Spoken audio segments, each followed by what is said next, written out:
Hello, I am Shivani. Today I'll explain you how to improve logic building. You know what separates someone who can code from someone and who can actually solve problems. It is not just more knowing programming language, it's not more memorizing algorithms. It is just thinking logically. To break down any problem, simple step and manageable step. Most of people skip this part and jump into directly coding part. Then get stuck. Wonder why problem solving is so hard. Today I am showing you how to build logically. We are take real time example for practice. The focus is on how we think, not just a solution. Logic building is something critical and break it down into simple decision and action. Your mind can handle one decision at a time, but 10 interconnected decisions all at once, that's overwhelming. Logic building converts chaos into the simple sequence. Step 1 leads to step 2. Each decision is obvious. Here, what most tutorials get wrong, they teach solution to specific problems. But what happens when you face new problem? You are stuck again. Here we are showing you the process, the thinking pattern.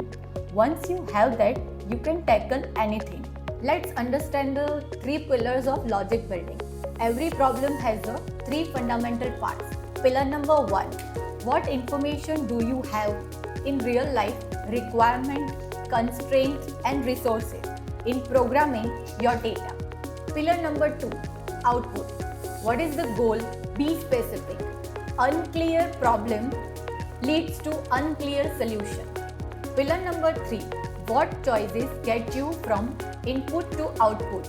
This is where logic lives. Most people focus on output, like I need to solve this. But if you don't define the input and map the decision, you are only guessing. Let's take one real-time example. You need to make optimal decision with limited resource, multiple options, each with different cost and value. You can't do everything. What do you choose? Budget allocation, time management, project planning. The logic is universe. In the programming, this is knapsack problem. But not focus on the name. Focus on the problem solving. Let's say we have a 3 items. Item 1, weight 10 units, worth 60. Item 2, weight 20 units, worth 100. Item 3, weight 30 units, worth 120. So, what is our actual capacity? That is 50 units. And what is our goal? That is maximum value without exceeding capacity. Now, let's apply logical thinking. Here, all of this stuff, what do you think? Why flowchart is important? Before touching the codes, what actually professionals do? They visualize flowchart, diagram, decision tree, etc. Why experts do this? Because your brain processes differently when you draw the flowchart. You're forced to think through every step and every decision becomes obvious. You spot problems before they start. I cannot stress this enough. If you are struggling with a problem and can't coding, if you are struggling with a problem to solve coding, then first draw a flowchart. When you spend 5 minutes to draw a flowchart, it saves hours of debugging later. So let me show you how to build for our problem. Let's explain the flowchart now. Here's our flowchart for the knapsack problem. First, start with the defined input, item list with the weights and value, plus the knapsack capacity. And now check item. Do we have any item left to consider? Here is the 2 possibility. If no, end the process, and if yes, move forward. Now weight check. Is the current item's weight more than the remaining capacity? Also here is the 2 options. If yes, we can't include it. Skip to the next item. And if no, we have a decision to make. Now the next, branch into 2 scenarios. First scenario, include the item, add its value and reduce remaining capacity. Second, exclude the item, keep capacity as is, no value added. Now compare the result. Which branch gives the higher value? Select the part. Move to the next item. Repeat the process until no items remain. So, this structure makes the problem crystal clear right now. Now the next, we understand the code.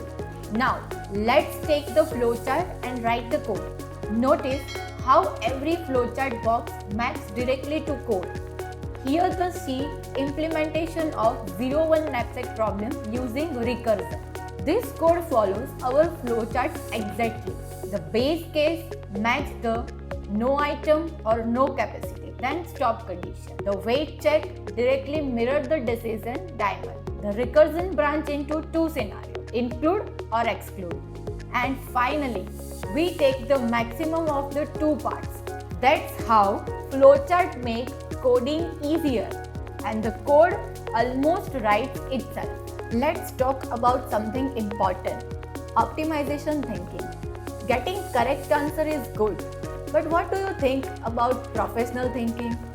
They think about efficiency. Our recursive problem explored every combination. It's correct, but slow for larger problems. So, optimization thinking asks, can we reuse our work which actually we have done? Or can we avoid recalculating? This is where dynamic program comes in. Instead of recalculating with same problem, we can use table. Same logic, same decision, just organized more efficiently. We build a table with each cell answers like what is the most value with this item and this capacity. Fill it row by row using previous result and no redundant work. This is still logic building. It is just step before the efficiency. Now, here the bigger picture in this our scenario. This is not just a programming. Think about manager has a project. It is prioritized with limit capacity. Each project has value and its capacity. It has a constraint and they map to decide. Example 2. Business owner. Business owner has own priority. Which task will complete first? Which should be decided first? Which has a more value? With exactly same logic. Scenario number 3. That is a student.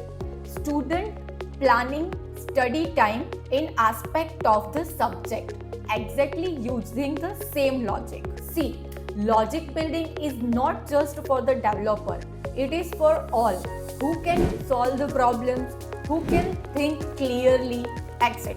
Let's take quick pro tips with logic building. Tips number 1. Use simple problem. Logical mistake come from not a solution, it comes from the bad coding. Tip number 2. Train with the constraint. Give yourself limit like time, constraint and rules. Tip number 3. Always ask yourself what you want. What do you draw in the flowchart? Like in the aspect of the constraint, scheduling, searching, etc. Tip number 4. Don't directly jump to the debug part. Think about it. What do you debug? How to debug reasoning? What is the problem? Where the problem actually occur? Which are the solution for that? Tip number 5. Finally, you have to mix your problem with real-time scenario.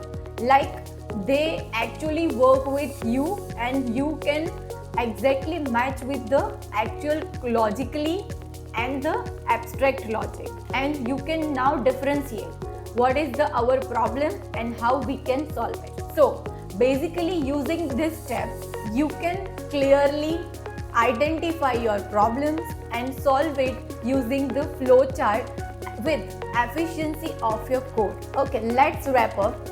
Last but not the least, logic building is not memorizing or not coding. It's just drawing the flowchart and trust your solution, which actually you solve with a efficiency and proper problem statement solving thinking logically. So here is my quick challenge for you. Take a one problem statement, draw the flowchart and comment in our comment section. I hope this video improve your logical thinking. Then subscribe our channel, like and share it with your friends. Keep thinking logically, keep solving problems. I'll see you in the next video. Thank you.